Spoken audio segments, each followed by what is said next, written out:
మీ బట్టలకి సాఫ్టింగ్ ప్రొటెక్షన్ ఇచ్చే సరైన ప్రొడక్ట్ ఎలిమ్ ఫ్యాబ్రిక్ కండిషనర్.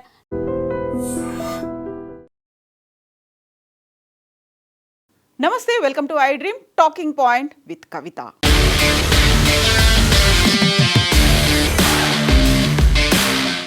కర్ణాటకలోని హసన్ జిల్లాలో 2 నెలల్లోనే 20 కార్డియాక్ మరణాలు సంభవించాయి. దీని మీద కర్ణాటక రాష్ట్ర CM Siddaramaiah high level committee, expert కమిటీతో ఒక ఎంక్వైరీని ఏర్పాటు చేశారు. దాంట్లో కార్డియాలజిస్టులు కూడా ఉన్నారు. 10 రోజుల్లో ఆ కమిటీ నివేదికని అందజేస్తోంది. దీనికి ప్రధానమైనటువంటి కారణం కోవిడ్ వ్యాక్సిన్ ఏమైనా సడన్ కార్డియాక్ డెత్స్కి కారణమవుతోందా? ఇదే మాట, ఇదే ఆలోచన ప్రతిసారి పదే పదే వస్తోంది. కరోనా మరణం జరిగినప్పుడల్లా కరోనా వ్యాక్సిన్ తీసుకున్న తర్వాత సడన్ కార్డియాక్ అరెస్ట్తో యంగ్ జనరేషన్ చనిపోవడం అనేది, 18 to 45 ఇయర్స్ ఏజ్ లిమిట్లో ఉన్నటువంటి అడల్ట్స్ సడన్ కార్డియాక్ అరెస్ట్తో చనిపోతున్నారు అనే మాట మనం కరోనా తర్వాత వింటున్నాము. అందులోనూ కరోనా వ్యాక్సిన్ వల్లే ఇలాంటి మరణాలు సంభవిస్తున్నాయా అనేటువంటి డౌట్ ప్రతిసారి పదే పదే కరోనాకి సంబంధించి వ్యాక్సిన్ తీసుకున్న తర్వాత ఆ పీరియడ్ తర్వాత కార్డియాక్ అరెస్ట్తో చనిపోతున్నారు అంటే వింటూ వస్తున్నాము. అందువల్లే కర్ణాటక రాష్ట్రం సీఎం సిద్ధరామయ్య ఒక హై పవర్ కమిటీని ఏర్పాటు చేశారు. ఎక్స్పర్ట్స్తో కూడినటువంటి కమిటీని ఏర్పాటు చేశారు. 10 రోజుల్లో ఆ కమిటీ నివేదిక ఇస్తుంది.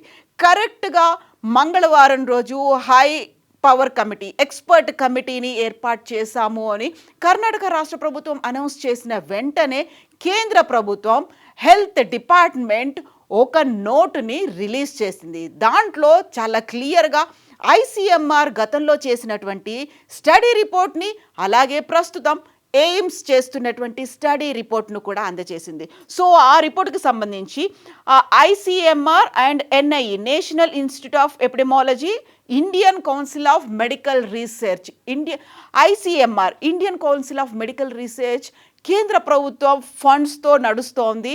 హెల్త్ డిపార్ట్మెంట్ ఐసీఎంఆర్కి ఫండ్స్ ఇస్తోంది. అందులో ఎన్ఐఈ చేసినటువంటి రిపోర్ట్కి సంబంధించి సారాంశం ఏంటంటే, దాదాపుగా సంవత్సరంన్నర క్రితం రిపోర్ట్స్ అనే ఒక స్టడీ అనేది చేశారు. అది కరోనా వ్యాక్సిన్కి, హార్ట్ అటాక్స్కి ఏమైనా సంబంధం ఉందా అనేది. ఆ రిపోర్ట్ని మనం చూస్తున్నాము.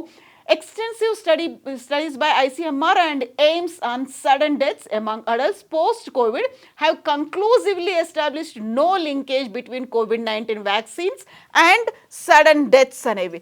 నిజంగా అలాంటి మరణాలు సంభవిస్తున్నాయా అనేది ముందు నుంచి ఉంది కాబట్టి దానికి సంబంధించినటువంటి రిపోర్ట్ని రిలీజ్ చేసింది నిన్న జూలై 2న. దాంట్లో ప్రధానంగా మనకి కనిపిస్తోంది This study was carried out from May to August 2023.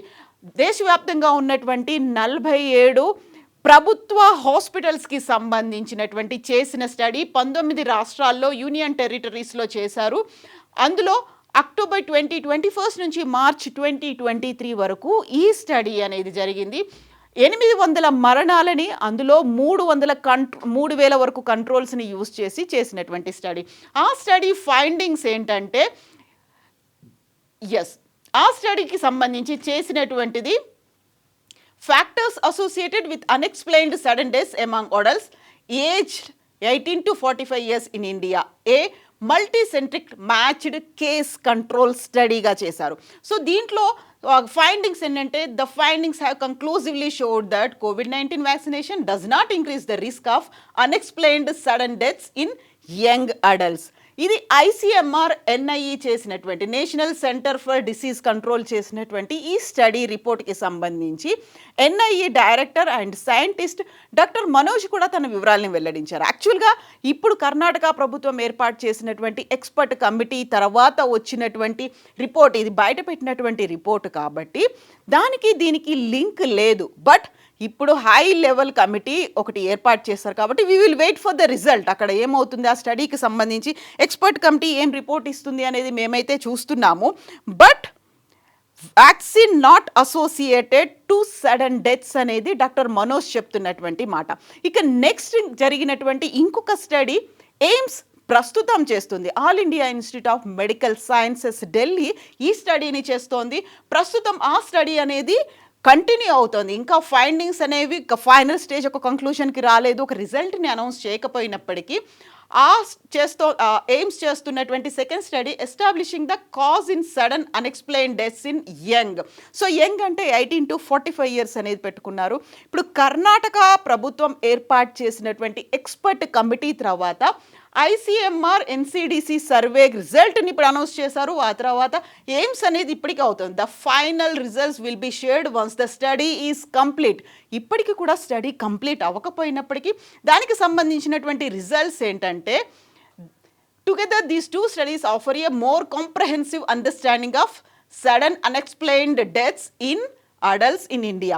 So NCDC and ICMR చేసింది 1.5 year బ్యాక్ స్టడీ. దానికి ఇప్పుడు ఎయిమ్స్ చేస్తున్నటువంటి స్టడీలో కూడా రిజల్ట్ అనేది పెద్దగా తేడా లేదు. అంటే కరోనా వ్యాక్సిన్కి సడన్ కార్డియాక్ అరెస్టులతో జరుగుతున్నటువంటి డెత్స్కి లింక్ అనేది లేదు. దానికి సంబంధించి చెప్తున్నటువంటి రీజన్స్ కూడా చాలా డిఫరెంట్గా కనిపిస్తున్నాయి. సో ఇప్పుడు మనం ఐసీఎంఆర్ అండ్ ఎయిమ్స్ స్టడీస్కి సంబంధించి చూస్తే కంక్లూషన్స్ అనేవి vaccination does not appear to increase the risk, whereas the role of underlying health issues, genetic predispositions ఇవన్నీ ఉన్నాయి. జెనెటికల్గా వాళ్ళకి ముందు నుంచి లక్షణాలు ఉండొచ్చు, లేకపోతే వాళ్ళ ఫ్యామిలీలో ఆ హిస్టరీ ఉండొచ్చు, లేకపోతే జెనెటిక్ మ్యుటేషన్స్ అయ్యి ఉండవచ్చు, లేకపోతే కరోనా గతంలో చాలా సీరియస్ స్టేజ్కి వచ్చిన తర్వాత వచ్చేటువంటి అదర్ ఇష్యూస్ అయి ఉండొచ్చు, లేకపోతే లైఫ్ స్టైల్ డిజార్డర్స్ అయి ఉండొచ్చు, వాళ్ళు ఆల్కహాల్ కూడా తీసుకుంటూ ఉండొచ్చు అనేటువంటి ఒక ఫైండింగ్స్ ఇచ్చారు. అండ్ మోర్ ఓవర్ ఇక్కడ ఇంట్రెస్టింగ్గా కనిపిస్తోంది, సడన్ డెత్స్ జరగకుండా చూసేటువంటి ఒక ప్రొటెక్షన్ని కోవిడ్ వ్యాక్సిన్ ఇస్తుంది. అంటే కార్డియాక్ అరెస్టులతో పోకుండా చూసేటువంటి కెపాసిటీ అనేది కోవిడ్ వ్యాక్సిన్ ఇస్తుంది అనేది ఈ డీటెయిల్డ్ సర్వే స్టడీ రిపోర్ట్ని బట్టి వస్తుంది. బట్ ఇక్కడే మళ్ళీ కంప్లీట్గా ఒక ఫైనల్ రిజల్ట్ అనేది రాలేదు. The final result will be shared once the study is complete. ఇక్కడే అసలైనటువంటి 2 క్వశ్చన్స్ కనిపిస్తున్నాయి. అది కూడా 1.5 year back ICMR and NCDC చేసినటువంటి సర్వే రిజల్ట్ని ఇప్పటిదాకా ఐసీఎంఆర్ కానీ ఎన్సీడీసీ కానీ ఈవెన్ హెల్త్ డిపార్ట్మెంట్ కానీ తన డొమైన్లో ఎందుకు పెట్టలేదు, ఎందుకని వెబ్సైట్లో దాన్ని ఇంకా ప్రచురించలేదు, పబ్లిక్ దాన్ని యాక్సెస్ చేసుకునేట్టుగా ఎందుకని పెట్టలేదు అని. అండ్ సెకండ్ థింగ్, కర్ణాటక ప్రభుత్వం ఏర్పాటు చేసింది హై ఎక్స్పర్ట్ కమిటీని ఏర్పాటు చేసినటువంటి వితిన్ అవర్స్లోనే ఎందుకని దీన్ని రిలీజ్ చేశారు. ఒకటి యాక్చువల్గా 1.5 year బ్యాక్ జరిగినటువంటి స్టడీ రిజల్ట్స్ ఇప్పటికీ బయట పెట్టకపోవడం, రెండోది ఎయిమ్స్ చేస్తున్నటువంటి స్టడీ రిజల్ట్స్ కూడా కంప్లీట్ అవ్వకముందే ఒక కంక్లూజన్కి రావడం ఇక్కడే అనుమానాలకి తావిస్తోంది. ఎందుకని జాప్యం జరిగింది? యాక్చువల్గా ఈ స్టడీ కూడా జరిగింది, గతంలో జరిగింది కూడా అక్టోబర్ 2021 నుంచి మార్చి 2023 వరకు జరిగినటువంటి ఆ రిపోర్ట్ ఇప్పటికీ 1.5 year గడిచిన తర్వాత కూడా పబ్లిక్ డొమైన్లో ఎందుకు లేదు అనేది. ఆ తర్వాత నిజంగానే కర్ణాటకలో హసన్ జిల్లాలో 2 నెలల్లోనే 20 మరణాలు అనేవి సంభవిస్తే ఎందుకని దాన్ని ఇంకా బయట పెట్టలేదు? యాక్చువల్గా అక్కడ ఏం జరుగుతోంది అనే దాంతో పాటుగా ఇప్పుడు ICMR and AIIMS, NCDC, NIE ఈ వాళ్ళందరూ చెప్తున్నటువంటి మాట ఒకే మాట చాలా పదే క్లియర్గా చెప్తున్నారు. Establishing the cause in sudden unexplained deaths in దీనికి సంబంధించి COVID vaccination to sudden deaths are false and misleading. False and మిస్లీడింగ్గా ఉన్నాయి. బట్ ఎందుకని ఇలాంటి మరణాలు సంభవిస్తున్నాయి? కేవలం హసన్ జిల్లాకి సంబంధించి చూసుకుంటే 2 నెలల్లోనే 20 మరణాలు, అది కూడా 18 నుంచి 45 ఏళ్లలోపు ఒక యంగ్ ఏజ్లోనే రావడం, చనిపోవడం అనేది సో అలార్మింగ్ సిచ్యువేషన్ ఉంది అని కర్ణాటక ప్రభుత్వం చెప్తోంది. దానికి కోవిడ్ రిలేటెడ్గా ఏమన్నా ఉన్నాయని ముందు నుంచి కార్డియాలజిస్టులు కావచ్చు, అదర్ సీనియర్ డాక్టర్లు కూడా కోవిడ్ తర్వాత ఇలాంటి సడన్ డెత్స్ పెరిగాయని, అందరికీ ఆ వ్యాక్సిన్ సూట్ అవ్వలేదు అనడంతో పాటుగా వాళ్ళలో ఇమ్యూనిటీ అనేది ఏమైనా తగ్గిందా, దాంతో పాటుగా సడన్ అరెస్టులు జరగడం, బ్లాకేజెస్ ఏమైనా ఉన్నాయి, వీటన్నిటికీ సంబంధించి బోల్డని అనుమానాల్ని, డిఫరెంట్ ఒపీనియన్స్ని వ్యక్తం చేస్తూ వచ్చారు సీనియర్ డాక్టర్లు, కార్డియాలజిస్టులు. బట్ ఇప్పుడు మాత్రం ఎయిమ్స్ అండ్ ఐసీఎంఆర్ చేసినటువంటి స్టడీ రిపోర్ట్స్ మాత్రం చాలా క్లియర్గా అదే మాట చెప్తూ వస్తున్నారు. బట్ ఏం జరగబోతోంది? ఈ government of India remains committed to evidence based public health research to protect the well being of citizens. So scientific evidences లేకుండా సైన్స్ కావచ్చు, మెడికల్ టెక్నాలజీ కావచ్చు, దీన్ని మనం నమ్మడానికి లేదు. యాక్చువల్గా ప్రతిదానికి సైన్స్ ఎవిడెన్స్ అనేది ఉండాలి.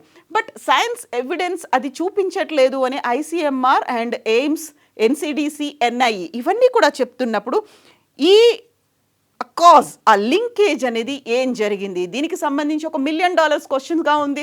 సో మనం హెల్త్ని ప్రొటెక్ట్ చేసుకోవడం, హార్ట్ని ప్రొటెక్ట్ చేసుకోవడం, చాలా సేఫ్గా ఉండడం, at the same time young ఏజ్లో జరిగేటువంటి ఈ హార్ట్ అటాక్స్ నుంచి కంట్రోల్డ్గా ఉండడం, జరగకుండా చూసుకోవడం ఒక మ్యాసివ్ టాస్క్లా మారింది. ఇమ్మీడియట్గా అయితే కేంద్ర ప్రభుత్వం ఉన్నటువంటి అపోహల్ని దూరం చేయడానికి ఒక స్టడీ పెట్టినప్పటికి కూడా దాన్ని పబ్లిక్ డొమైన్లో అందరికీ యాక్సెస్గా ఎందుకు లేదు? జస్ట్ పిఐబి నుంచి ఒక ప్రెస్ నోట్ని మాత్రమే రిలీజ్ చేశారు తప్ప రిపోర్ట్ని ఇప్పటిదాకా ఎందుకని పబ్లిక్ ముందు ఉంచలేదు, ఎందుకని మీడియా సంస్థలకు ఉంచలేదు, ఎందుకని దాన్ని యాక్సెస్ చేయలేకపోతున్నాము?